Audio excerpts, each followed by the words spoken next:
تو میں کوئی کسی خاص موضوع پہ تقریر تو کرنا نہیں چاہتا، لیکن اس میں نے جو چیزیں اور آپ دیکھے ہیں اس میں ابتدائی جو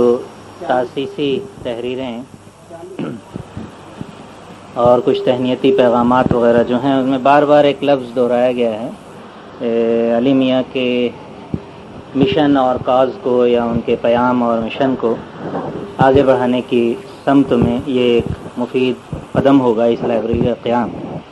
تو میں پہلے یہ جاننا چاہوں گا کہ حضرت مولانا ابوالحسن علی ندوی رحمہ اللہ کے مشن کا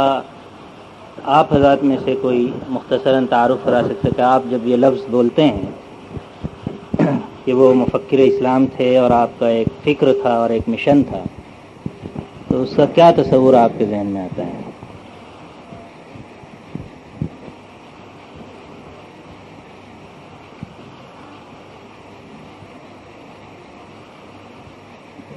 ہم لوگ اس سے مراد عام طور پر یہ لیتے ہیں جو مدت العلماء کی فکر کہلاتی ہے کہ باہمی نزاع کو اور فروعی اختلافات کو، ان ساری چیزوں کو ثانوی درجہ دیتے ہوئے جو اصل اسلام کی بنیادی چیزیں ہیں ان پر ہم لوگ متحد ہو جائیں اور اسی کو بنیاد بنا کر ہم کام کریں اور صحیح فکری رہنمائی ہو، صحیح علمی اور فکری غذا لوگوں تک جو ہے پہنچائی جا سکے۔ اس کے لیے جو حضرت مولانا کی تحریریں ہیں، صرف حضرت مولانا ہی کی نہیں بلکہ اس نہج کی جتنی تحریریں ہیں ان کو عوام میں، خواص میں عام کیا جائے، اور اسی کے ساتھ ایک شعبہ اس کا پیام انسانیت کا بھی ہے کہ ہم غیر مسلموں تک اپروچ کر سکیں۔ پیام انسانیت ایک ابتدائی گویا کہ قدم ہوگا جو غیر مسلموں تک اپروچ کرنے کے لیے ہم اس کو اختیار کریں گے، اور اس کے بعد باقاعدہ دعوت ان تک کے پہنچے۔ یہ ایک اس کا پیام انسانیت میں اس کا ایک شعبہ ہوگا، اور خاص طور سے پھر علمی سطح کو بلند کرنا۔ اس میں مالیگاؤں کی جو خصوصی جو ہے جو حالات ہیں ان میں ہم لوگوں نے یہ دیکھا کہ کوئی جو ہے علمی انداز میں کام نہیں ہو رہا ہے،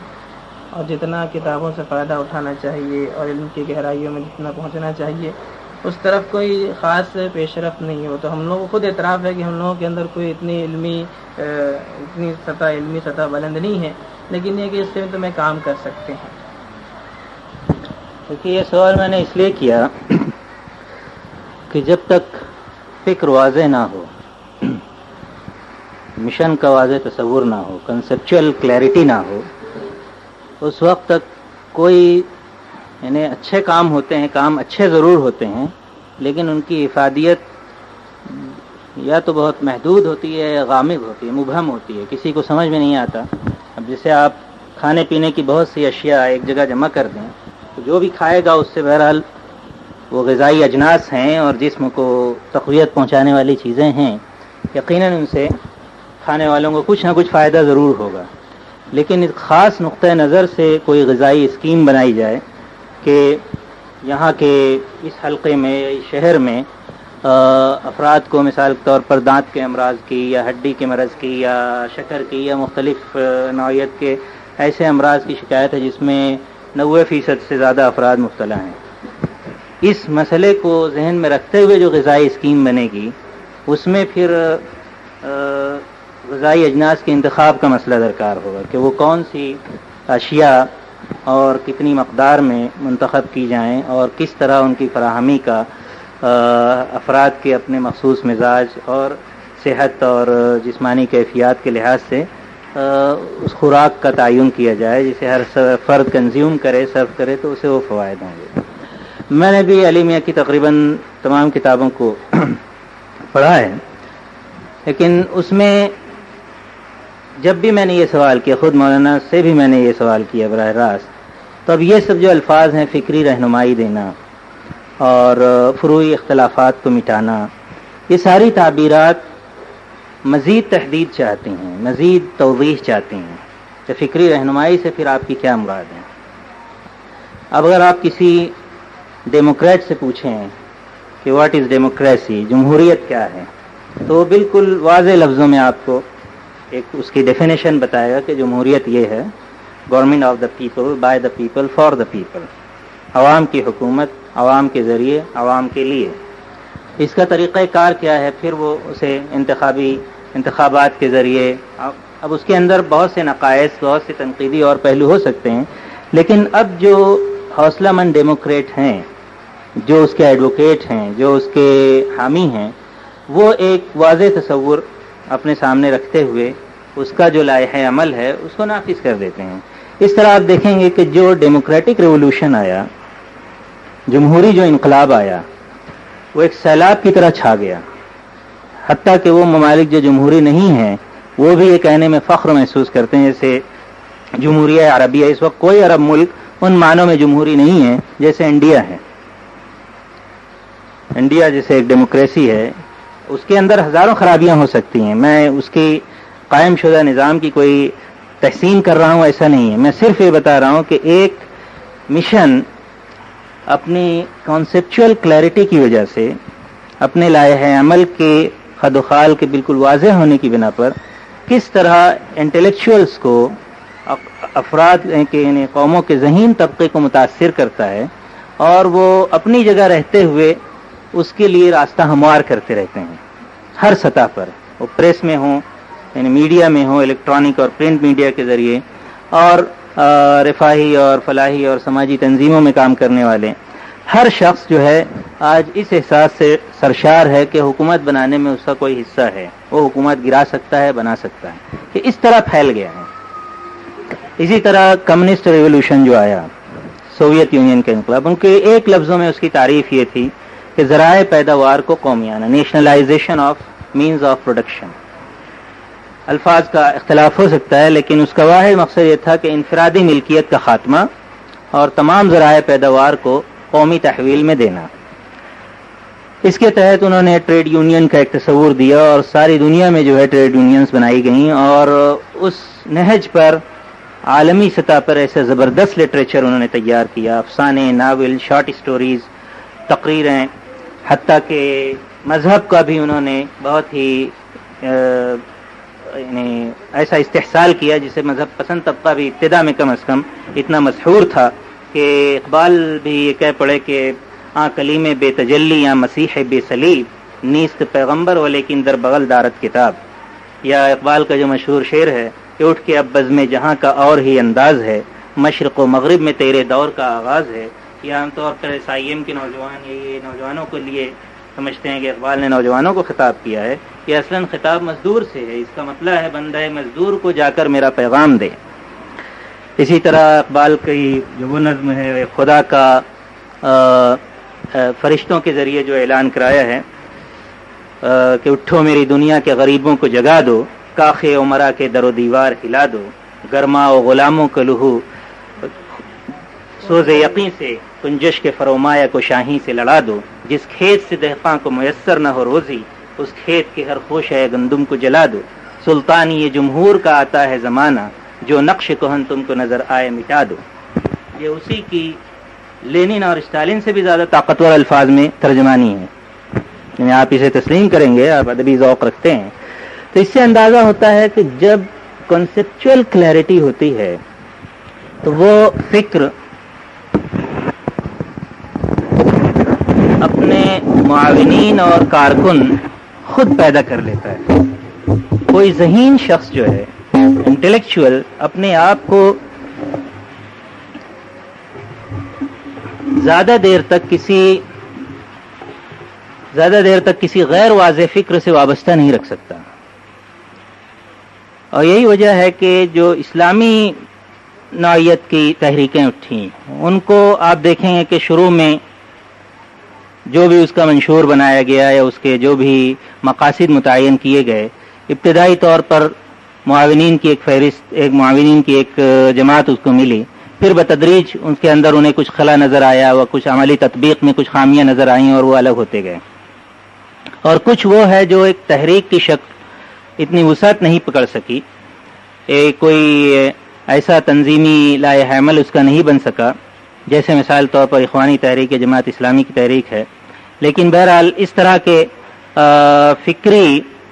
رجحانات پر مبنی ایک لٹریچر کی فراہمی اور افراد کی ذہن سازی کے لیے مختلف قسم کے پروگرام جو علی میاں کرتے رہے اپنی تصنیفات کے ذریعے اور پیام انسانیت کے ذریعے. لیکن پھر بھی یہ بات ابھی تشریح طلب ہے، تحدید طلب ہے، اسے محدد طور پہ بیان کیا جائے کہ آپ کا مشن یا منشا کیا تھا. اچھا، میں ذاتی طور پر جو سمجھ سکا ہوں وہ ہے جو علی میاں کی وفات کے بعد ابوظبی میں ایک تعزیتی پروگرام تھا، اس میں نے گفتگو کی تھی. تو شعوری یا غیر شعوری طور پر اقبال کی جو تصوراتی یا کہیے تخیلاتی اسکیم تھی ملت اسلامیہ کو بیدار کرنے کی، جس کا آغاز خود اقبال کو، جس کا یعنی سراغ ملا جمال الدین افغانی کی تحریک سے، جو کسی درجے میں واضح تھی. اور یہی وجہ ہے کہ جمال الدین افغانی کو اقبال نے اپنے تحریروں میں اس دور کا سب سے بڑا مجدد قرار دیا ہے. پین اسلامزم کی جو تحریک انہوں نے چلائی، اور اس کا مقصد یہ تھا کہ تمام عالمی اسلام کی ان کا ایک متحدہ سیاسی محاذ ہو، اور مسلمان اس متحدہ سیاسی محاذ کے ذریعے مغرب اور یورپ کا سامنا کریں، اور جو بھی چیلنجز، جو بھی مسائل ہیں ان کو اسلام کے اصول اور ضوابط کی روشنی میں حل کریں. اس کو اقبال نے اپنے شاعرانہ پیکر میں اس تصور کو ڈھالنے کی کوشش کی. اور جمال الدین افغانی نے بھی جو تصور دیا وہ یہی تھا کہ انہیں اپنی تاریخ کو دہرایا جائے، جو اسلاف کے عظیم کارنامے ہیں ان کو سامنے رکھتے ہوئے ان سے نئی تحریک حاصل کی جائے، فکری یا جذباتی غذا فراہم کی جائے، اور پھر اٹھ کر دنیا میں ہم چھا جائیں. اسی کو فارسی کلام میں اقبال نے مثال طور پر ناموس ازل را تو امینی تو امینی، دارائے جہاں را تو یساری تو یمینی، اے بندے خاکی تو زمانی تو زمینی، صحبائے یقین درکش و از دیر گما خیز، از خواب گراں خواب گراں خواب گراں خیز، از خواب گراں خیز. اس کے بعد وہ کہتے ہیں فریاد ز افرنگ دلاویز یہ افرنگ، فریاد ز شیرین و پرویز یہ افرنگ، عالم ہم ویران ز چنگیز یہ افرنگ، معمار حرم باز بتعمیر جہاں خیز، از خواب گراں خواب گراں خواب گراں خیز، از خواب گراں خیز. اس تقریر میں نے علی میاں کو کہا تھا کہ انہیں آپ ناصر اقبال کہہ سکتے ہیں، نثر نگار اقبال کہہ سکتے ہیں، اور اقبال کو ناظم علی میاں کہہ سکتے ہیں. انہوں نے نظم میں اقبال نے جو بات کہی، شعری پیکر میں جو بات کہنی چاہیے یا جو پیغام دینا چاہا، وہی علی میاں نے نثر میں دینے کی کوشش کی. یہ اور بات ہے کہ علی میاں کا اپنا جو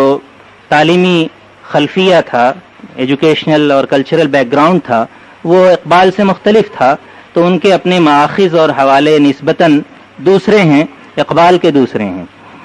لیکن اکثر آپ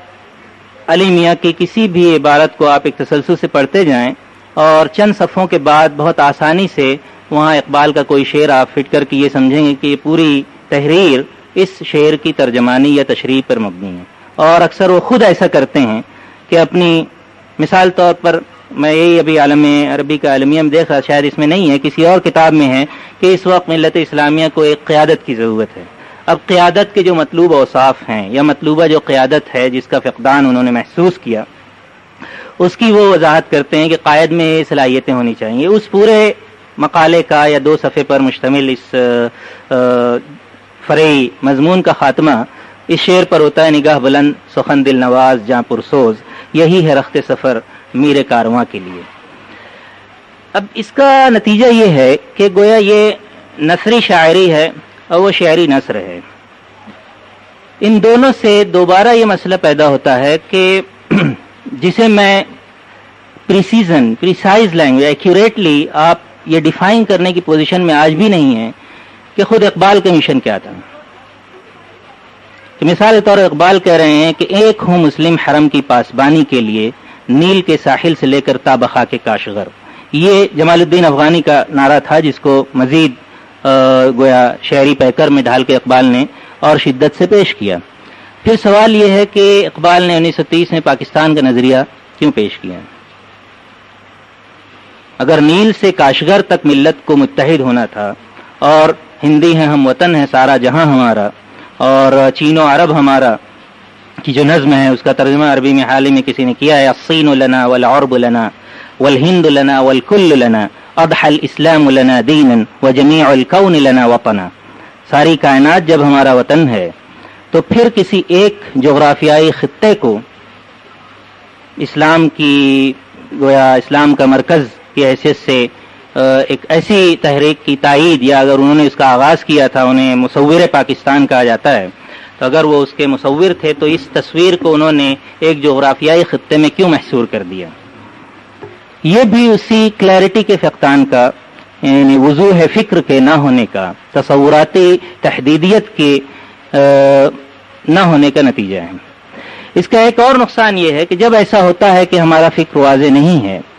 تو بہت سارے ایسے حقائق جو اپنی اپنی جگہ تو حقائق ہیں، لیکن جب ان حقائق کو مربوط کر کے دیکھا جاتا ہے تو اچانک اس میں کچھ الجھاؤ اور بعض حالات میں تضاد پیدا ہو جاتا ہے.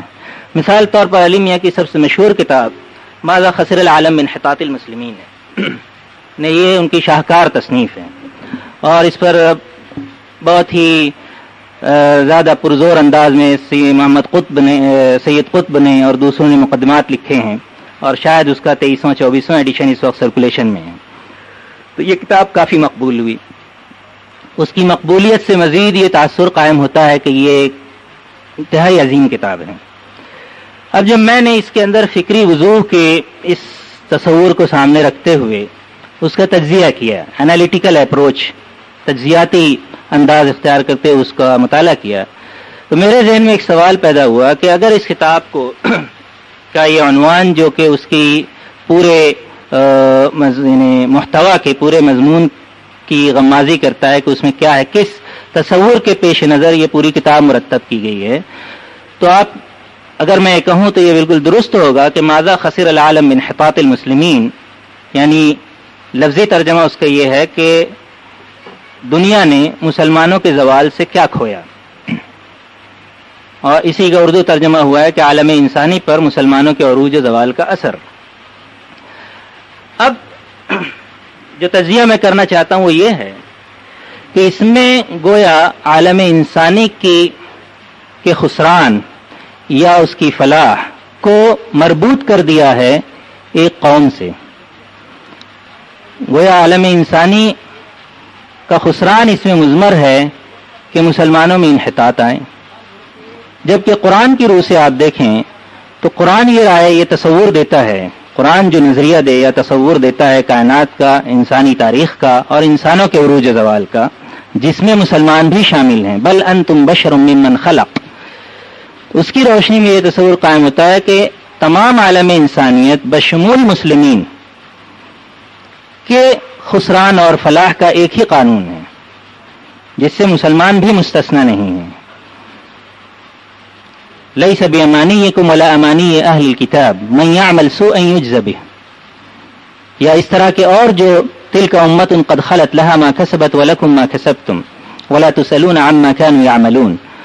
اور سنت اللہ فی الذین خلوا من قبل ولن تجد لسنت اللہ تبدیلا ولن تجد لسنت اللہ تحویلا.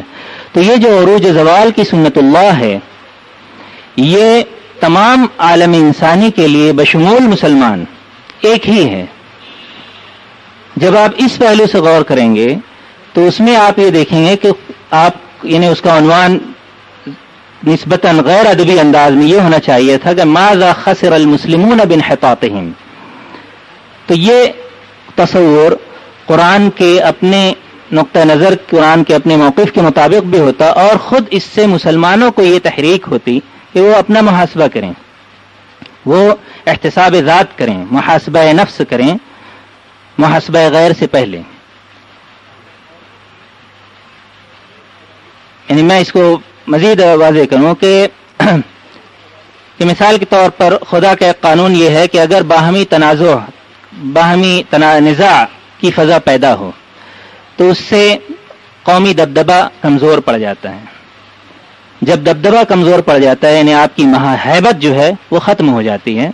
اور دشمن بے خوف ہو جاتا ہے، اور پھر اسے موقع ملتا ہے کہ وہ آپ کو شکست دے سکے. تو اسے قرآن کہتا ہے قل هو من عند انفسکم. چنانچہ غزوہ احد میں مسلمانوں کو شکست ہوئی تو اس میں کہا گیا کہ حتی اذا فشلتم وتنازعتم فی الامر، جب تم نے کمزوری دکھائی اور تمہارے اندر نزاع پیدا ہو گیا تو اس کے نتیجے میں وہ تمہاری جو فتح ہے وہ ہزیمت میں بدل گئی. تو اس قانون کی زد میں کوئی بھی قوم آ سکتی ہے جس میں مسلمان آ چکے ہیں، پیغمبر کی موجودگی میں آ چکے ہیں. تو شعوری یا غیر شعوری طور پر جب ہم یہ نظریہ لے کے چلتے ہیں کہ عالم کی فلاح و بہبود مسلمان سے وابستہ ہے، میں اس کو بدلنا چاہتا ہوں کہ عالم انسانی کی فلاح و بہبود اسلام سے وابستہ ہے. ایک لفظی فرق ہے، مگر اسی لفظی فرق میں ساری راہ عمل بدل جاتی ہے، آپ کی مصطلحات بدل جاتی ہیں، آپ کی ووکیبولری بدل جاتی ہے، آپ کا الفاظ کی ترتیب لٹ جاتی ہے، آپ کی سرگرمیوں کی نوعیت بدل جاتی ہے. تو سورہ آل عمران میں تقریباً 1.5-2 رکوع میں اس واقعے پر تبصرہ غزوہ احد کی جو پہلی اسلامی ہزیمت ہے، اور اس میں سر تاپا مسلمانوں کو اس بات کا ذمہ دار ٹھہرایا گیا ہے کہ تم نے جو یعنی یہ بھی کہا گیا کہ تريدون عرض هذا الادنى، انہیں دنیا کی حرص پڑ گئی، مال غنیمت لینے کے لیے پہاڑی درے سے اتر کر نیچے آ گئے. تو ایسا مسلمان جب بھی کریں گے، وہ چاہے پیغمبر کی موجودگی میں کریں یا پیغمبر کی عدم موجودگی میں کریں، انہیں اس سے دوچار ہونا پڑے گا. من يعمل سوءا يجز به. تو یہ ہمارے ذہن میں یہ چیز واضح نہیں ہو سکی. اس قسم کے مبہم تصورات کی وجہ سے کہ ماذا خسر العالم من حطاط المسلمین، کہ انسانیت کی فلاح، کیونکہ انسانیت کی فلاح جو ہے وہ قرآن سے مضمر ہے. قرآن ایک کتاب محفوظ ہے، اس تک ہزاروں لوگ آپ کے واسطے کے بغیر پہنچ رہے ہیں اور پہنچتے رہیں گے. رسول اللہ صلی اللہ علیہ وسلم کے زمانے میں بھی، صحابہ اکرام کے زمانے میں بھی، تابعین کے زمانے میں بھی حق کے جو متلاشی ہے، ایک فطری طلب ہے. ہر انسان کسی نہ کسی مرحلے میں، زندگی کے کسی بھی مرحلے میں یہ جاننا چاہتا ہے کہ وہ حق پر ہے یا نہیں ہے. جب سنجیدگی سے وہ اس کی تلاش کرتا ہے تو ہو سکتا ہے کوئی مسلمان اس کا واسطہ بنے کہ اس کے ذریعے سے اسے حق کی راہ مل جائے. اور عین ممکن ہے کہ وہ واسطہ بننے والا مسلمان، ذریعہ بننے والا مسلمان خود اسلام کا پابند نہ ہو. یہی وجہ ہے کہ حدیث میں کہا گیا ہے کہ ان اللہ لا يخدم هذا الدین بالرجل الفاجر، کہ کبھی ایک فاجر انسان سے بھی اللہ تعالیٰ دین کی خدمت لے لیتا ہے. تو وہ میں اس نتیجے پر پہنچا ہوں کہ علی میاں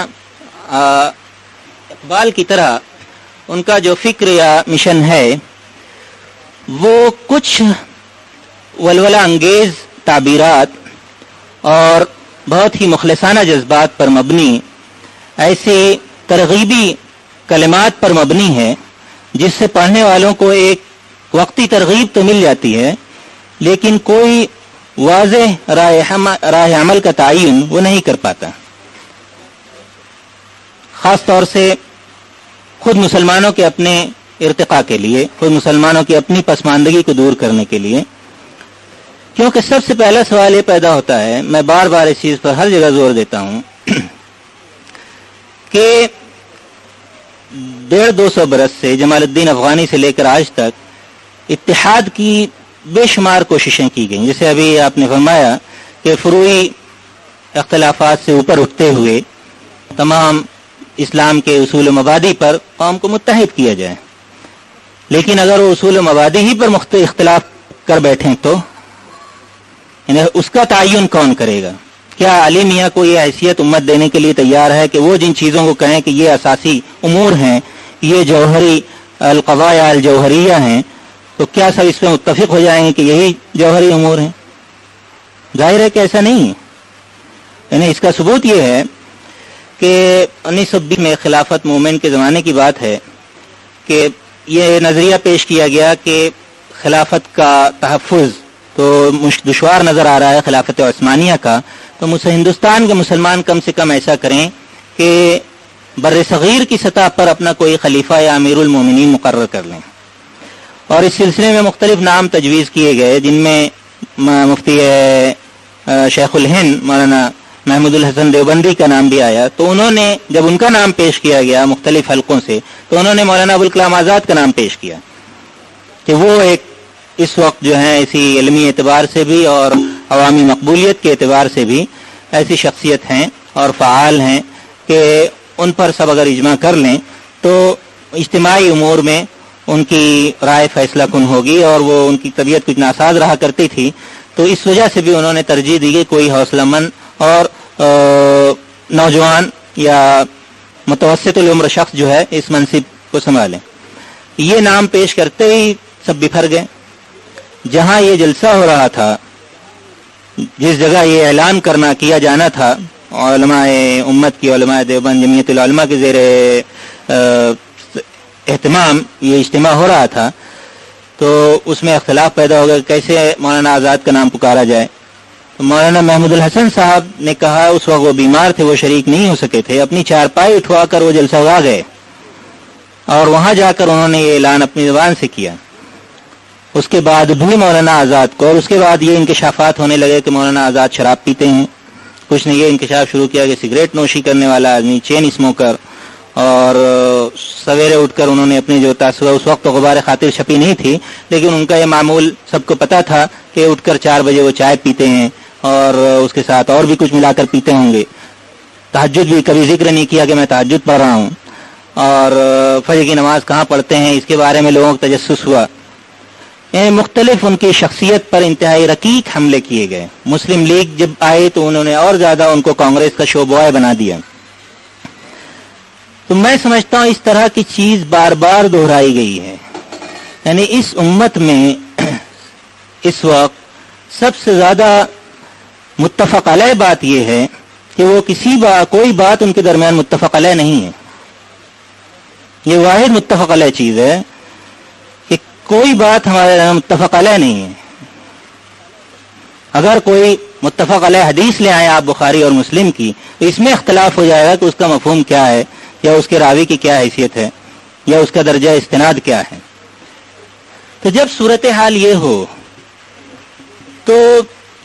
یہ بات کہنے کے لیے بہت اچھی ہے کہ ایک ہو مسلم حرم کی پاسبانی کے لیے، نیل کے ساحل سے لے کر تا بخا کے کاشغر۔ لیکن سوال یہ ہے کہ کیسے ہوں گے؟ اب جب ہو نہیں سکتے تو ایسا نعرہ دے کر مزید احساس شکست،